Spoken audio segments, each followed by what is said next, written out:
Hi, this is Randy Finney with Right Side of the Chart, and this is a mid-session update for Wednesday, September 1st, 2021. It is about 10 till noon right now Eastern Time, and here's what I'm going to do is a very brief update on the equity markets. Definitely some things worth noting there, followed by updates on, let's see, we're going to do natural gas, crude oil, maybe a very brief update on gold, and then I actually have some individual trade ideas for you, individual stocks, that is. A lot of my focus recently has been on commodities, as well as some sector ETFs and things like that, but we're going to look at some individual stock setups. Not a lot, just a handful, but some that worth passing along. Starting out here, this is the S&P 500 futures, that's ES, the E-minis.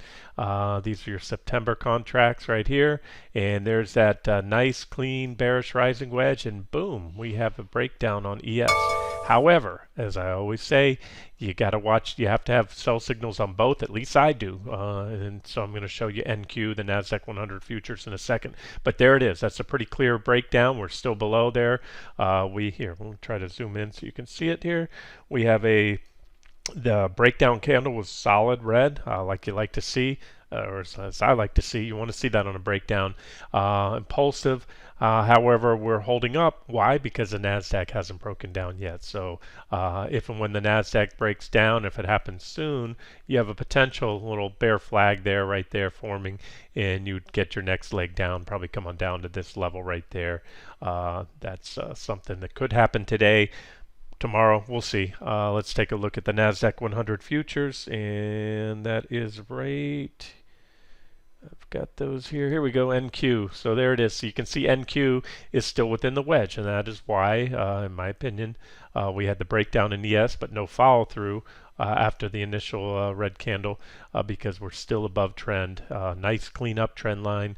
And there's your beautiful, nice and clean bearish rising wedge pattern. In fact, all I do now is take this divergence line that we had from yesterday in the video then, extend it out. Divergences are steepening. In other words, this was your divergence line before down here on the PPO. And as prices made a marginal new high today, you have a noticeable drop off in the divergence line on the PPO down there. So again, divergences are not a sell signal, but this would be a solid break, especially a 60-minute candle close below that trend line. And that's it. So we're still in an uptrend with pending a sell signal in the markets, and that sell signal, it has to be a breakdown of both ES and NQ. Okay, very brief update on gold. Gold continues to slog around as I expected it would. Have some, wouldn't just rip right on through there within this recent trading range right there. You remember I had the breakdown candle there, the quick drop. We recovered it all and hit the bottom of that trading zone. That was my support / buy zone, which then becomes resistance. And we hit it, got up in it. And again, it's most likely going to grind up like this if we do break out, but that's what I'm waiting for. I need to see T2, that 1837, we'll call it 1840 level, get taken out. And, I would be remiss not to point out we have negative divergences. Not crazy about that, but those divergences could get burned through. Otherwise, I'm going to show you this. If you're bearish on gold, there's a bearish rising wedge pattern right here on the 60-minute chart. And here's your uptrend line. So you could certainly make a case to short gold. Where to? If it breaks down, 1777 would be an obvious target, and that's also pretty significant support in my opinion. So that would obviously not be good for gold bulls. I still favor this. Even if we break down, I think it'll probably be a whipsaw. And why? Why am I looking at a bearish rising wedge and saying I don't think it'll play out? Well, a lot of that again has to do with my analysis on the dollar and the euro. Here's the US dollar futures DX, and you can see DX, as I talked about, had a bearish rising wedge, broke down, back tested, started moving lower, went on, made a marginal new high, and only extended the divergences that were in place at the time. So we have some pretty large negative divergence at the recent high. Little minor sell signal there, took us down to this trend line, then broke that, then broke 92,809. So we're moving down. We're breaking support after the divergent high, breaking one support level after another. when we broke 92.80. As you can see, we broke it right here. It was pretty impulsive. We back tested, failed. Back tested again, failed. And so now the way it works is as and if each of these levels are broken, that increases the odds for more downside there. And so again, as I said, I'd be remiss not to point out those negative divergences in gold. I would also be remiss not to point out that we currently have positive or bullish divergences in the US dollar futures. And so should those play out, and we go on to a new high, at this point we'll probably take out the divergences, or we could. And so that's something to watch for. Favor these divergences being burned through, but and because they are there, it's just not an all-in or aggressive, long on gold right now, or an aggressive short on the dollar because of those divergences. But like I said, I always give you my thoughts on where I think things are going and on which bearish and bullish patterns or developments may or may not play out based on a myriad of factors. So that's what I'm looking at now. That's your update on gold. And crude oil, still longer term, intermediate and longer term bearish on crude oil, regardless of what it does here in the near term. Most recently, as I mentioned yesterday, and I believe the day before, we put in this divergent high right here. I'm sorry, it was out the day before here. This is yesterday. Put in negative divergence here on the 60-minute time frame after putting in positive divergence down here. That positive divergence was the technical catalyst for this rally here, and then this most recent high was a divergent high. If it happens to have another leg up, we still have resistance at 70.19, and we're still well off the highs. So in a perfect world, you keep this perfect downtrend going. You failed to take out that previous reaction high right there, but we still have another major reaction high here. Maybe we set up something like this, a downtrend line here. I know I have 1,000 lines on there. Again, that's just one of many scenarios. And once again, I'm going largely off the daily and longer term charts right now. Near term picture, is a bit obscure right now on this 60-minute chart of crude, but when I go to my long-term chart, I laid out targets here on the daily time frame. Nothing's changed there. We put in, forget about these come over from that 60-minute time frame where it says all these little divergent highs. The lines on this daily chart of crude right here are the big divergent high, negative divergence. More importantly, that run into long-term resistance on the weekly chart of WTIC that I've shown you before. You don't see it here. This was major, or pretty significant resistance, I should say, on the long-term charts. And then we broke the trend line right there. We were in this little price channel, broke, back tested, and already hit, or effectively hit, close enough, that first target.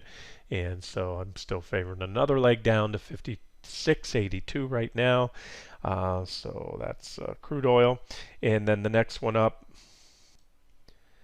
is natural gas. Natural gas has been just a great trading vehicle lately. In the past, when this one, I don't always see anything clear in the charts, and so sometimes I don't talk about it for a while, but quite often then you get a bullish or bearish setup, and this is just a great trading vehicle because it can put some pretty good gains in your pocket in short order because of the volatility. And what I wanted to point out here, this is a daily chart, 2 years. And look at this. This is on this charting platform. I'm going to show you another one that's a little bit different. So for some reason, stock charts and this platform, they will often have different levels on the long term on the continuous contracts. Either way, I have it at resistance right now. You can see long-term resistance. Again, we're going back 2 years. This is in about February of 2020. We tagged it there. Support there, then we hit it again in about September 2020, and we're back there right now at resistance. So there's the daily chart. Now we're going to zoom down to a 60-minute chart. And this is really where we swing trade it. And there's been, even just recently over the years, hundreds of trades probably on natural gas. But most recently, it was in this bearish rising wedge. You had a break of this trend line. We're targeting this trend line, so we hit that. Covered there, went long there, and we had this rallying. And we recently, as I mentioned when I was out, we put in a divergent high here. We pulled back to this support level right there, that 42.17. Checked it a couple times and bounced, but as I said yesterday, if we do make a new high anytime soon, which we have now, it'll simply extend the divergences. So there it is. Once again, divergences are not sell signals, but this is a nice setup. I just showed you natural gas at long-term resistance. It's more of, we don't have any sell signals, let me make that clear, but it's a setup. You could take a shot here. I think these divergences will probably play out. We're getting very stretched, but I'm going to show you one more chart that says we could have a little bit more upside, and then you might want to consider a more of a swing short. In other words, go for at least probably a well into double digits, let's just say probably 15-20% plus drop. Even if it drops now, at minimum it's probably going to come back to this uptrend line, have another check of that, and that would be about a 13, again depends on when it hits, about a 13% drop. Well, let me show you one more chart. This is my another view of natural gas futures stock charts, and I have this level here. Oh, actually, I take that back because this is, I forgot, this is an end-of-day chart. I should have thought of that before. These stock charts will give you, this EOD means end of day. And so remember, we're up today. Natural gas is already up, yeah, 5%. And it just peaked out at 4.653, which is darn close to this right here. So we're close enough to this resistance. Again, this will populate today after the close and show you today's candle coming up higher. And so that's it. So that does mesh somewhat with that that other chart I just showed you.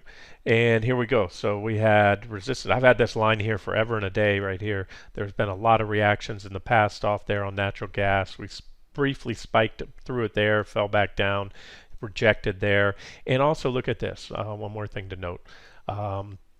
Now, if we go up a little higher, we'll have anytime soon, if we reverse, we'll have negative divergence. We need these indicators to turn back down. And again, an end-of-day chart, maybe that happens, but we won't know until a couple days from now. So, but I can say we're going to spike. We did spike darn close to, if not right into that line today, so that'll be populated tonight. So I am going to say change that from a soft to a hard entry. I think it's an objective short here on natural gas. Give it a little room, or pass if it's not your cup of tea. The other thing I wanted to point out, check out these indicators down here. Let me color this up to blue. All right, so here we are. This is the RSI right here. It tells if a security is overbought or oversold. This 70 line up here, the top line right there saying overbought, and the bottom line being oversold. So now what we're going to do real quickly is show you that we are recently overbought. Last time we were overbought was right here, and then shortly after on that subsequent tag we had that, we had this drop. So here we go. Correction, overbought, correction. I mean, if you swung that, I'm not saying you would have nailed the top and the bottom, but you dropped, natural gas went from almost $5 down to almost $1.50. So that would have been a monster short. Okay, let's go back in time. We're overbought and overbought there, double tag. Even the first overbought reading did produce a tradable correction, pullback, no doubt. And the second one gave us that divergent high and an even bigger drop. And again, this is log scaling and natural gas is volatile, so don't underestimate. That's almost about from about 380 down to, well, all the way down, depending on when you covered, down to about 260 or so right there. And that's a big, big drop. Very profitable short. One more time. Next time we were overbought was right here. Monster short. That would have been huge on natural gas futures or any of the natural gas ETNs. And then here, correction. Here, correction. All right, you get the drift. I always say oversold in itself is not a sell signal. But if you can, ride it out, the problem is if you short the first oversold reading, sometimes it's going to take you underwater quite a bit, and it might be more than most people's comfort level. But when you can line up overbought into resistance, I like that. And then the last but not least is, you can probably see a little skinny trend line I have there right here. Nice, clean, very well-defined uptrend line. So when that breaks, that's going to open the door for even a deeper correction. And I would say based on this chart, I'd have to sharpen my pencil, but I've had these lines here forever. Let's just say, excuse me, let's just say 340-ish right there. And that's a big short if we can get a pullback all the way down to 340. So there's a nice swing short trade op for you on natural gas. If you ETF traders, I know UNG's been around forever and still is. You'd have to short it. There used to be DGAS. It was an inverse ETN, two-time leverage, I believe, and that one blew up like a lot of these leverage ETFs, especially on volatile instruments. So I honestly I don't know if there's any more inverse ones out there, and if there are, just post it please under this under the comment section below this post on rightsideofthechart.com.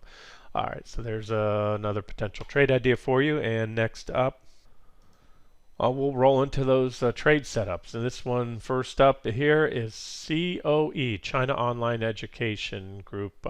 Chinese stocks have just been battered recently, and I'm sure there's quite a few that are now, some babies being thrown out with the bathwater. And even not, this is certainly not a baby. This is not any type of, Chinese blue chip company or anything like that. Let me just change the color here. But it is deeply oversold. You can see the drop here from, peaked out here about $40 a share. Here it was about 25 or more, and it just fell off a cliff and bottomed recently at $1 something. Positive divergence on the RSI when it hit. Almost maybe a little divergence there, a slight divergence on the PPO, and it's been coming off pretty hard. Now there's some gaps right here to contend with. That's resistance. If it pops that, then pretty thin, really a huge gap right here to be potentially backfilled. Very aggressive, very volatile. It's already been moving up. I spotted this one last night with the others I'm about to give you. It's up another 6% today. All you can do with these, it's a momentum play. If you get in there and if you can give it a little room, again, it's all about risk reward. What are you targeting? If you're targeting a backfill that gap, if you think the markets are going to hold up, and the Chinese markets are going to rally, you're talking about 100% return on your money to get back to backfill that gap. So you could allow for easily a 30% drop. That would be, and strategically or tactically, right there's some support at that level around 250. So if you can stomach that, and you do so by not putting a large position size into this one, because it is again speculative and more aggressive trade. But there it is. That's all it really needs to do is take out that gap, and it could run. So anyways, set up for you. I call it a gunslinger trade. It's aggressive. Pass if it's not your cup of tea, but if you're looking for trade ideas, that's my job to pass them along. DXLG, Destination XL Group. This one's a bearish setup. And it is also, again, a setup, not an actionable trade. You have a uptrend line right there. Here's your divergence line. That gives you a bearish rising wedge pattern. Negative divergence right there. I already had this chart marked up, so this one may have been mentioned as a long setup back here. I can see this big divergence lines I had drawn back then. And it's had a heck of a run since that divergent low right around the end of, it would have been the end of December. And from there, this stock has climbed a mere 3,343%. From that point in time. So it exited penny stockville, and it's now a $6.70 stock, but I think it's come full circle here. And again, simple. Here's a trend line. Set an alert. Sit back, forget it. I wouldn't short it here. The momentum is too strong. There is absolutely nothing that even remotely resembles a sell signal, and divergences are not a sell signal. They can continue to build, and they can even get taken out. So right now the indicators are pointing up, so it's just a setup, and as I just did, I just set an alert, and if I get that alert, I'll let you know. And if I do, if it broke down now, 313-ish would be the first target. Probably have some. It has a little bit of support down there along the way, but just a lot of potential when you get a stock that's gone up so much. Even what might be a relatively minor correction. When I say relative to the scope of the move, that would be, if that target down there is hit, that's about a 54% drop from where we're at. So A lot of meat on that bone if it, again, triggers us short entry. Y10, I've covered this one many times in the past. Yield 10 Biosciences. Back here and here and here, I was bullish on this stock, looking at this divergent low, both being bullish on the ag input sector. It had a trading range here. You can see it boxed in, and that was your breakout candle. Again, passed along as a trade idea back then, went full circle, popped, rallied, even from forget about the divergent low. Even from that breakout at 842, this thing rallied about 173%. Came full circle at the highs by putting in negative divergence right there, and that divergence has played out for correction. Came back down, hit the bottom of that, or not the bottom of it, hit that 595 support level. It was support and resistance back here in the past, and we're coming off that now. So this is also a setup or an aggressive entry because ideally, if you can get it around that 595 level, and it's not a hard support level, in other words, it's more of a zone because we've traded through it a little bit, but you have this beautiful bullish falling wedge right there, and you also have resistance at $7. So right now, I'm going to set an alert. The $7 level is slightly above the trend line, so that's what I'd prefer to see popped. This one's volatile. You can take the initial pop and or wait for a solid daily close above there. That's going to increase your odds. So by I say and or, the way that works is I might take a half position on a pop above 7 intraday if the volume is above average, and then if it looks like it's going to close the day above there, then I could take it up to full position. I have not touched these lines since the last trade. You can see I had this line, I created it back on November 18th, 2020, almost a year ago, and that was resistance back here, and we popped it. That was the breakout point, and that would still be my first target because you can see that we came back and we've danced on it. Recently, it's acted as support and resistance again. So from $7 to 842, you can just put it in, move the decimal over. Say you took 1,000 shares, that's $7,000. If you hit that, you have $8,420. You made a $1,420 profit. That's how that works. And then again, old level up here, but I would just use that again as the next target up, and that would be, should that level be hit, 1090, that would be about a 55% return. And the wedge itself, to get the measured target of a wedge, you take the widest point of a wedge and then you add that to where it breaks out, and look at that, it comes in. I didn't duplicate that line. That's how I do it. If you want to get a measured, just do a line on your chart like this and either duplicate that line or just pick it up and move it. So in this case, I'll just pick it up and move it, and look at that. You can't make this stuff up, and I can't tell you how many times I've done this, and these measured targets on these patterns come out almost perfectly, if not perfectly, to where I would be targeting anyways for resistance. So there's a setup for you.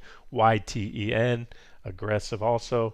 LGND next. LGND, let's see. Yeah, found this one last night. It's still running. Wish I would have saw it before then, but you had a nice, clean, same thing, bullish falling wedge, one of my favorite patterns. Positive divergence there, at least on the PPO. Down on the RSI, we became oversold, so no divergence because we made a slightly lower low, but you don't always have to have divergence, nor do you have to have them on both indicators. Sometimes just one indicator is enough. All the better if you can get two, like there. Positive divergence there, but you didn't have it. See, you didn't have it on the PPO on that low, but it was a major low. Look at the rally that came there. Look at the rally that came there, and boom, there's a breakout. Am I crazy about chasing a stock that's already up from the breakout? It's already rallied 17, 18%. No, but and it is coming up to what would be my first target. So you can look at it this way. A break above that level, maybe a pullback off that level, and where to? Let's say it hits that 140.50-ish resistance, which I expect to probably pull back. You could re-enter on a pullback to this gap, either the top or the bottom of the gap, and then hold out for a breakout above that level. Again, Wish I would have saw it right here pre-breakout, and that would have been, this is exactly what you want to see. See that big green candle? It's impulsive. Volume was above average. That confirms it. So that would have been a great breakout. And you know me, I really try hard to avoid hindsight analysis. It's just one that I picked up last night, and again, the breakout is legitimate as it looks, as it comes, I should say. And so just a little hard to chase it here because right now we're almost to that first target and we'll probably get a reaction there. So we'll keep an eye on it, maybe recycle back in on a pullback or something like that. Next up, I have Seed, SEED, another one I've covered many, many times in the past, long and short. Started becoming very bullish on the ag stocks a couple of years ago, a year or so ago. First, being bullish on the ag commodities themselves, and then pointing out last year that, hey, guess what, guys? Commodities are ripping, they're going up, but what hasn't gone up are the agricultural input stocks. These are your fertilizer companies and everything else that has to do with those.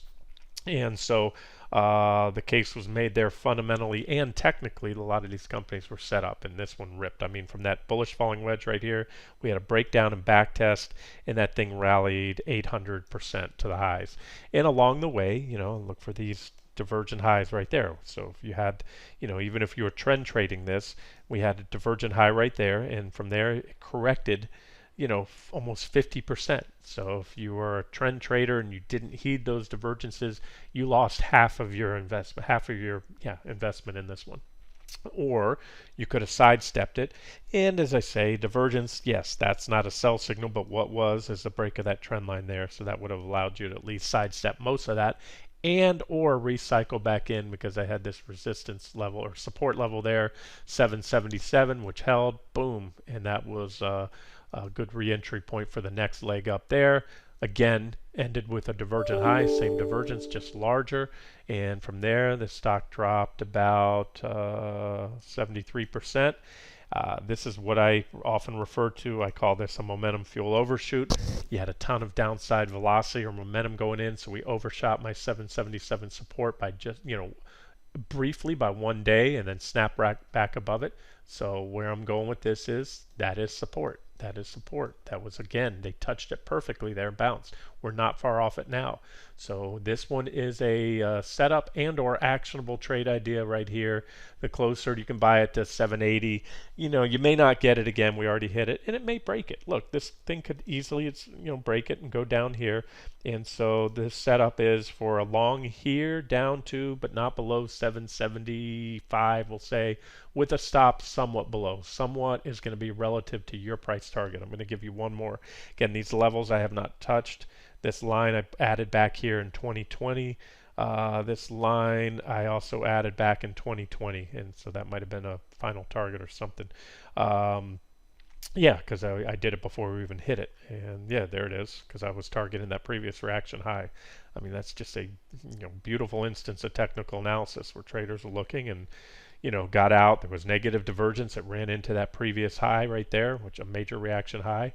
And there was your exit point on a long and or entry point on a short, which was good for a pullback of 75%.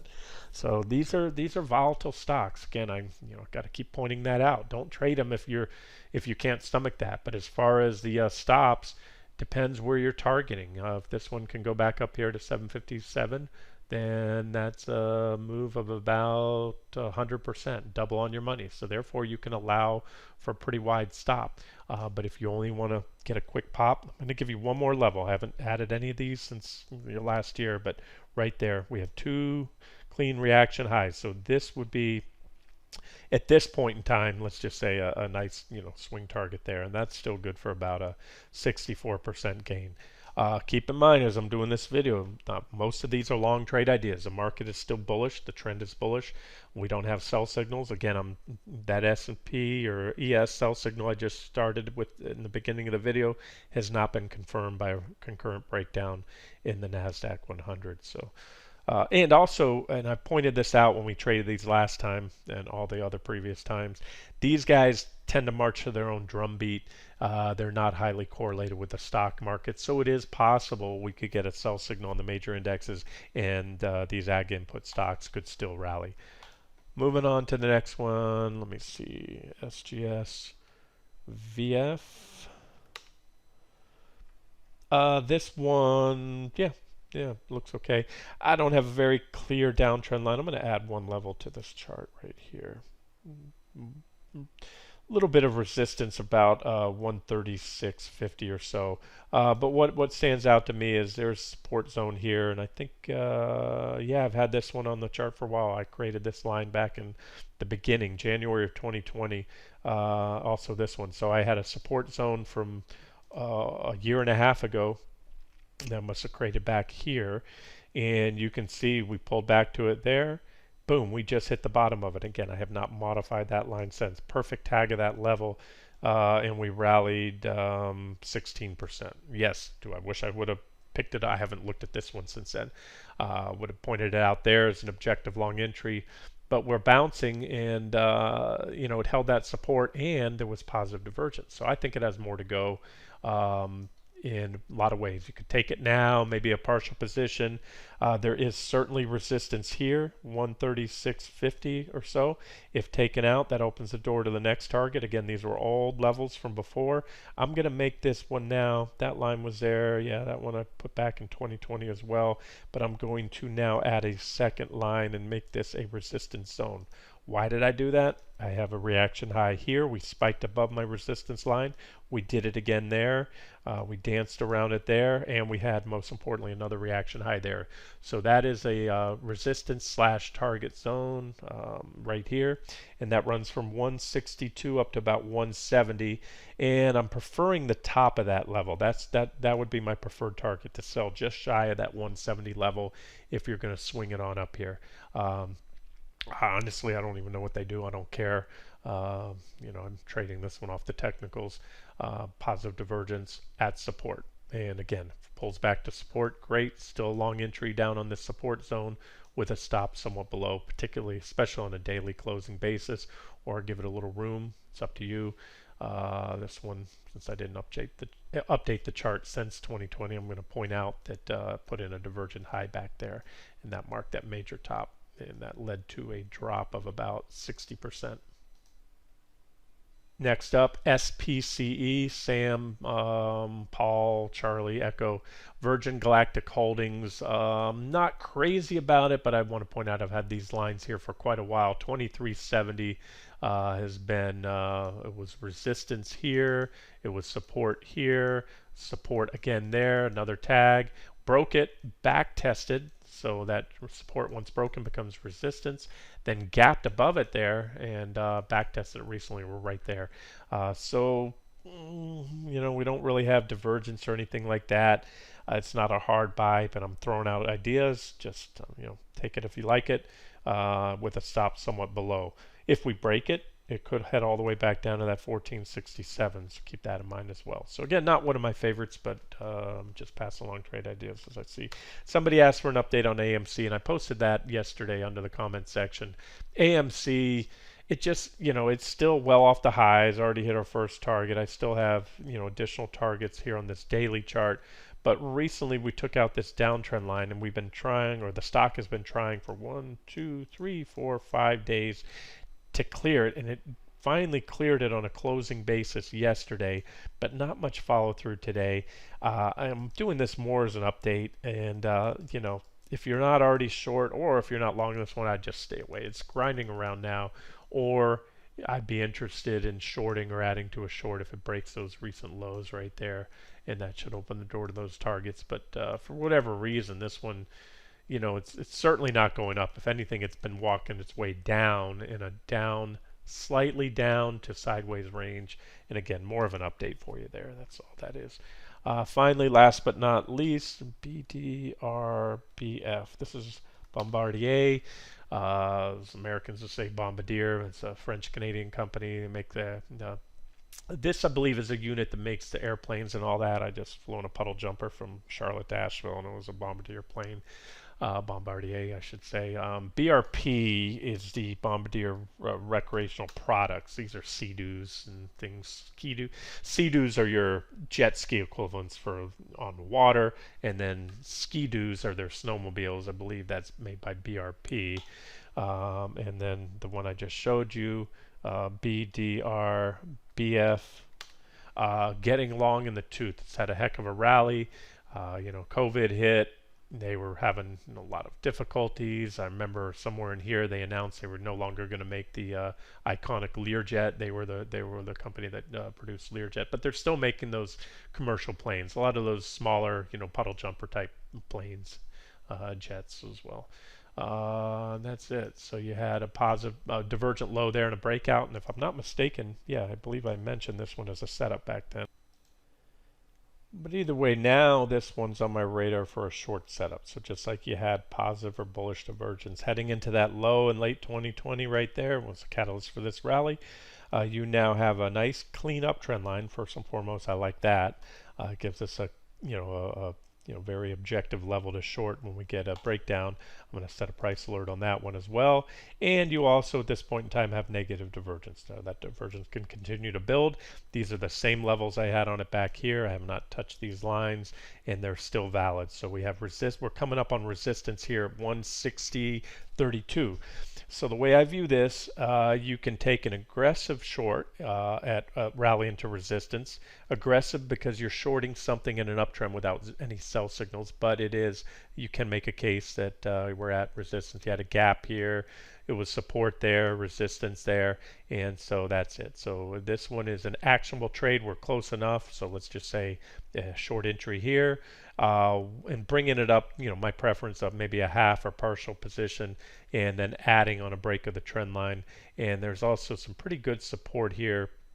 I'm going to put a support zone. Again, this is an old level I've had back from, created that line back in 2019. But I'm going to give you one other level here because see this back here, we had support there and more recently. So if this one breaks the trend line, you're going to have a little bit of support. Well, you're going to have a support zone here down to about 115, 116 or so. And if it breaks that, then that could open the door for a much bigger drop. And that would be right there, would be my first target, about 84. So let me just put that little note now before I forget. T1. And again, so either a actionable trade if you want to, a little bit of an aggressive trader. All the better if the broad market can break down soon to help, validate or justify a short on something that's in a very strong uptrend right now. Otherwise, wait for a break of the trend line. Okay, and that's it. There's a handful of trade ideas for you, updates on gold, crude oil, natural gas, as well as several individual stocks. This has been Randy Finney with Right Side of the Chart. Have a great day.